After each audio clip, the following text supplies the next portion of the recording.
The small diner sat off a quiet highway outside Springfield, Illinois, its windows fogged from the mix of summer heat and frying oil. Inside, the afternoon crowd was thin, just a few families and truck drivers escaping the sun. The waitress, Lena, moved from table to table with calm patience, her shoes worn and her apron stained from a long shift that had started before sunrise. Lena had learned to keep her head down and her voice gentle. Life had taught her that kindness was often the only thing she could afford. Her father's medical bills waited at home, and every tip mattered more than anyone in the diner could guess. Near the window sat a young couple with their little boy, no older than 4. The child swung his legs under the table, humming to himself, his plastic cup filled with bright orange juice. Lena smiled as she approached, setting down their food carefully. As she turned to leave, the boy's elbow clipped the cup. It tipped, then fell, juice spilling across the table and pouring straight down onto Lena's apron and shoes. The bright liquid soaked into the fabric, dripping onto the floor. The diner went silent. The child froze, his lip trembling. "I'm sorry," he whispered, eyes filling with tears. His mother gasped and stood up quickly, already reaching for napkins.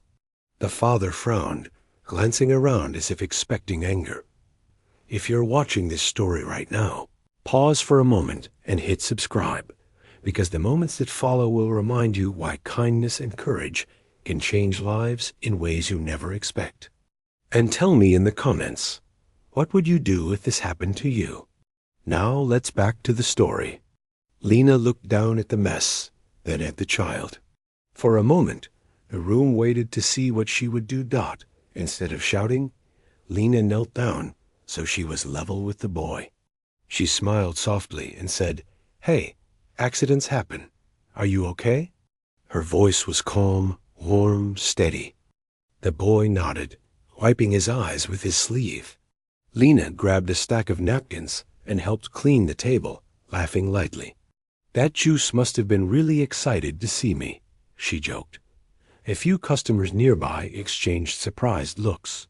One older woman pressed her hand to her chest. The child's mother looked stunned. "I'm so sorry," she said again. "We'll pay for everything." "Please, let me," Lena shook her head. "It's all right. I'll bring him another juice. On the house." The boy's face lit up like a sunrise. From the far corner of the diner, a man had been watching quietly. He wore simple clothes, but his eyes missed nothing. Richard Holley, though no one there knew it, owned a chain of logistics companies worth millions. He had stopped at the diner to avoid attention, craving something real after years of cold boardrooms. He watched Lena return with a fresh cup, kneeling again to place it gently in front of the boy. "This one's a little more careful," she said with a wink. Richard felt something twist in his chest. At another table, a rude customer scoffed loudly. "Some people would have charged extra," he muttered. "Kids should learn." Lena heard him. She turned calmly and said, "He learned something today, that people can be kind." The man rolled his eyes, but said nothing more. Later, as Lena cleaned the floor, her manager pulled her aside, irritated. "You know we can't afford freebies," he snapped. "That juice costs money." Lena nodded. "I'll cover it from my tips," she said quietly. Richard overheard this too. When Lena brought him his check, he studied her face.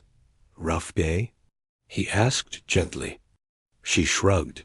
"Some days are harder than others. But kids shouldn't be scared when they make mistakes."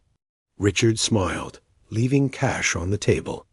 Lena thanked him without looking at the amount, already moving to her next task. After she walked away, Richard unfolded the receipt. Under the tip, he wrote a short note, his hand steady, but his heart loud. That evening, when Lena finally sat down to count her tips, she noticed his table last. Her breath caught. The tip wasn't large, but the note beneath it made her hands shake. It said, "Kindness like yours changes lives. Meet me here tomorrow morning."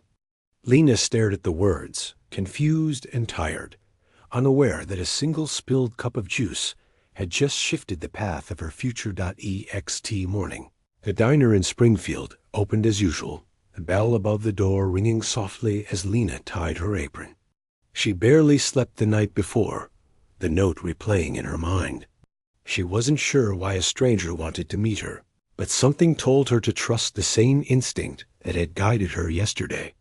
When the door opened again, Richard Hall stepped inside. He looked the same as before, calm and unremarkable, yet his presence carried quiet weight. He took the same booth and waited patiently, hands folded, watching the diner wake up around him. Lena brought him coffee, her voice polite but cautious. "You wanted to see me?" she asked. Richard nodded. "I did. Yesterday, you showed kindness when no one expected it. Most people react with anger when something goes wrong. You chose grace." Lena shrugged, embarrassed. "It was just a kid." "That's when it matters most," Richard replied. He told her then who he was, not with pride, but simply as a fact. Lena nearly dropped the coffee pot when she realized the man sitting in front of her controlled companies she had only heard about on the news. Her first instinct was disbelief. "I'm not here to show off," Richard said quickly. "I'm here because I've seen what cruelty looks like. I built my empire watching people step on others to get ahead. Yesterday reminded me of something I lost." He slid an envelope across the table. Inside was an offer. A chance to fund her father's medical care, to train her for a management role in one of his companies, and to support the diner staff she cared about, not charity opportunity.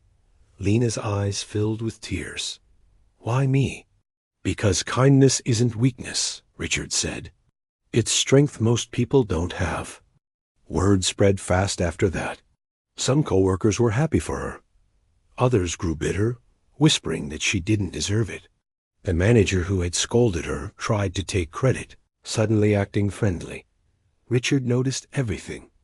Within weeks, Lena left the diner, not to escape it, but to grow. She learned quickly, bringing empathy into meetings where cold numbers once ruled. Employees responded.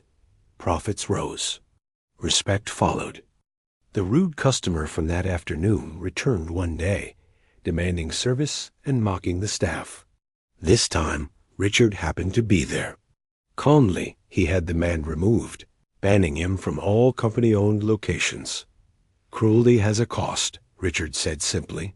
Months later, Lena returned to the diner, not as a waitress, but as the new owner. She kept prices fair, paid workers well, and made sure no child ever felt afraid of making a mistake there again. The little boy who spilled the juice came back with his parents.